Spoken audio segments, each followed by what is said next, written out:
गौतम बुद्ध के गृह त्याग और तपस्या।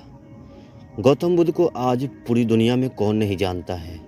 वो आज के मानव के लिए एक मिसाल है कि कैसे एक आम आदमी तो शांति प्राप्त कर ही लेता है, लेकिन जो आम आदमी से ऊपर है, जिनके पास काफ़ी धन दौलत है, वो अगर चाहे शांति प्राप्त करना तो वो एक ही रास्ता है और वो इसी रास्ता से शांति प्राप्त कर सकता है। आज हम जानते हैं गृह त्याग और तपस्या के बारे में कि गौतम बुद्ध ने इतना कठोर निर्णय लेकर और इसका पालन कैसे किया और उनसे कैसे ये हो पाया। आज की वीडियो में हम यही जानने वाले हैं। गौतम बुद्ध ने यह साबित किया कि मानव भी कभी भगवान बन सकता है। आज उन्हें एक अवतार माना गया है, लेकिन शायद ऐसा हो या ना हो, लेकिन सभी जानते हैं कि वो एक मानव थे और मानव भगवान बन सकता है। तो चलिए दोस्तों, गौतम बुद्ध का अनुसरण करते हुए हम अपने जीवन में आगे बढ़ें। आप अपने जीवन में आगे बढ़ें। वीडियो में आगे बढ़ते बढ़ते एक बात अवश्य बताना चाहता हूँ कि चैनल को सब्सक्राइब अवश्य कर लेना, क्योंकि इस चैनल पे आपको गौतम बुद्ध, भगवान श्री कृष्ण और भी सारी महापुरुष की जीवनी आपको देखने को मिलेंगे, इसीलिए इस चैनल को अवश्य सब्सक्राइब कर लेना। तो चलिए दोस्तों, शुरू करते हैं आज के वीडियो को। गौतम बुद्ध के गृह त्याग का वर्णन बौद्ध ग्रंथों में बड़े विस्तार से और प्रभावशाली ढंग से किया गया है। आधुनिक यूरोपियन विद्वानों ने भी इसके संबंध में अपनी संपत्ति बड़े प्रशंसनीय रूप में प्रकट की है। वास्तव में यह उनका कार्य था भी ऐसा ही।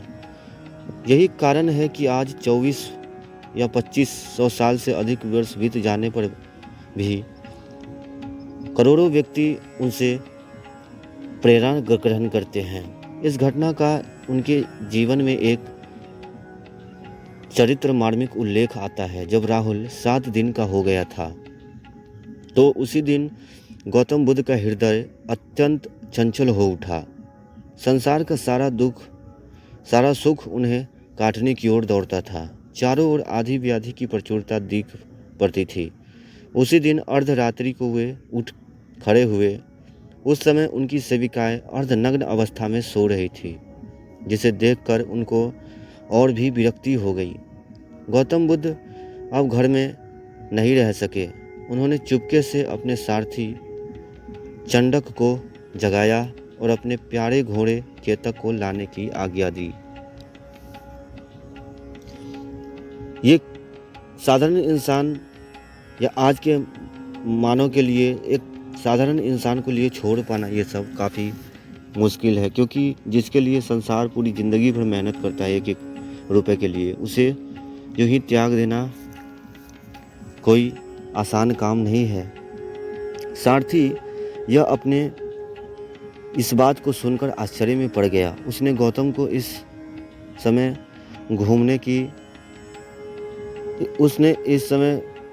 उसे घूमने को मना कर दिया, पर राजकुमार ने ना माना।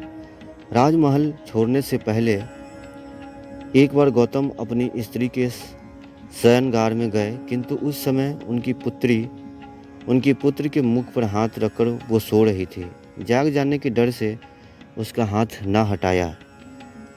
उस समय यशोधरा भी अपार रूपवती जान पड़ रही थी, पर गौतम अपने हृदय का पक्का करके स्त्री और पुत्र की ममता को त्याग कर बाहर निकल आए और जंगल की तरफ रवाना हो गए। जंगल में पहुंचकर वे घोड़े से उतर पड़े और चंडक से कहा, अब तुम इसे लेकर नगर को लौट जाओ। चंडक ने भी गौतम से बहुत विनय की कि उसे ऐसी कठिन परीक्षा में न डाले और राजमहल वापस लौट चले, पर वे अपने निश्चय से अडिग नहीं हुए और चंडक को वापस लौटना पड़ा।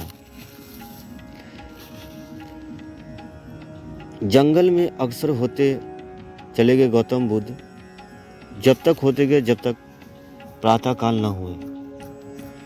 जब प्रातःकाल हुआ तो उन्होंने अपने वस्त्र एक भिखारी से बदल लिए और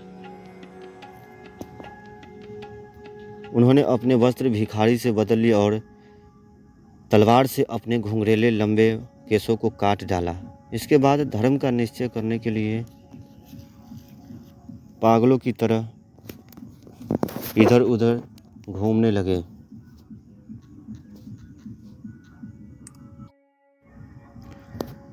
एक समय उन्होंने एक स्थान पर यज्ञ होते हुए देखा। वहां पर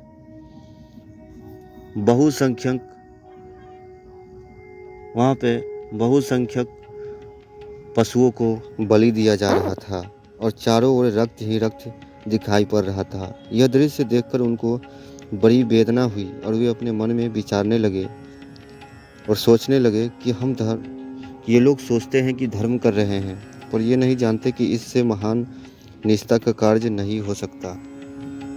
कहीं ऐसे धर्म से मन को शांति मिल सकती है क्या? चित्त निर्मल हो सकता है क्या? यह सब पेट भरने की चीज है। यह सब पेट भरने की कला है, उन्होंने अपने मन में सोचा। गौतम बुद्ध फिर जंगल में पहुंच गए और 2 तपस्वी ब्राह्मणों के साथ रहकर वेदादि ग्रंथों का अध्ययन करने लगे। पर जब 1 वर्ष तक वेदाध्ययन से भी उनको शांति प्राप्ति के कुछ लक्षण न दिखाई दिए, तो उन्होंने 5 व्यक्तियों के साथ घोर तपस्या करने के लिए निमित्त दूसरे घने जंगलों में चले गए। इस प्रकार के विभिन्न सिद्धांतों के अनुयायी साधुओं के पास रहकर कई वर्ष तक तप करते रहे, जिससे उनका शरीर बहुत दुर्बल हो गया और कार्य शक्ति भी घट गई। पर इससे न तो उनके मन की समस्याओं का समाधान हुआ और न उनको आत्मिक शांति ही मिल सकी। अंत में वे इस निष्कर्ष पर पहुंचे कि केवल गृह त्याग कर वन में निवास करने और स्वेच्छा से शारीरिक कष्ट सहन करने से ही ज्ञान की प्राप्ति नहीं हो सकती। इसके लिए आवश्यक है कि पूर्वाग्रह की चिंता न करके संसार की स्थिति और समस्याओं पर उदार भाव से विचार किया जाए और बुद्धि संगत तथा तर्कयुक्त निर्णय को स्वीकारा जाए। इस मार्ग पर चलने से उनका हृदय में सत्य ज्ञान का उदय हुआ। कहा जाता है कि यह ज्ञान उनको वर्तमान गया नगर के समीप एक बरगद के वृक्ष के नीचे निवास करते हुए प्राप्त हुआ, जिससे उनका नाम बोधि वृक्ष रखा गया। आगे चलकर वह स्थान बुद्ध मत वालों का प्रधान तीर्थ स्थान बन गया। तो गौतम बुद्ध की गृह त्याग से लेकर और तपस्या तक पूरी ज्ञान की प्राप्ति कैसे हुई, वो आज की वीडियो में हमने जाना है। और ये 100% सही बात है जो इसमें बताई जाएगी द ट्रू ज्ञान पे, वो पूरी 100% सत्य होगी। और ये काफ़ी रिसर्च करने के बाद हम आपके पास लाते हैं। ऐसा नहीं कि कहीं से उठा लिया और सुन लिया और आपके पास ले आया। इसलिए हाँ ठीक है, पर ठीक है कि आप बोलोगे कि आपकी बात पर विश्वास कैसे करूं, तो ठीक है, विश्वास नहीं करना चाहिए, लेकिन कभी कभी अविश्वासी ही विश्वासी हो जाता है। इसलिए जीवन में कभी भी कोई भी निर्णय लेने से पहले हमें अवश्य सोचना चाहिए। वीडियो में यहाँ तक पहुँच गए हो तो फिर से कहता हूँ, चैनल को सब्सक्राइब अवश्य कर लेना दोस्त, क्योंकि ज़िंदगी का कोई भरोसा नहीं कब कहाँ कैसे ख़त्म हो जाए।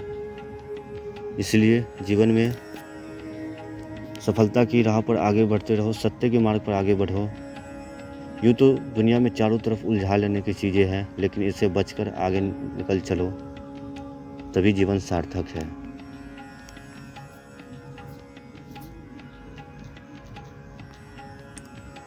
तो आज के लिए इतना ही, मिलते फिर अगले वीडियो में। जय हिंद जय भारत।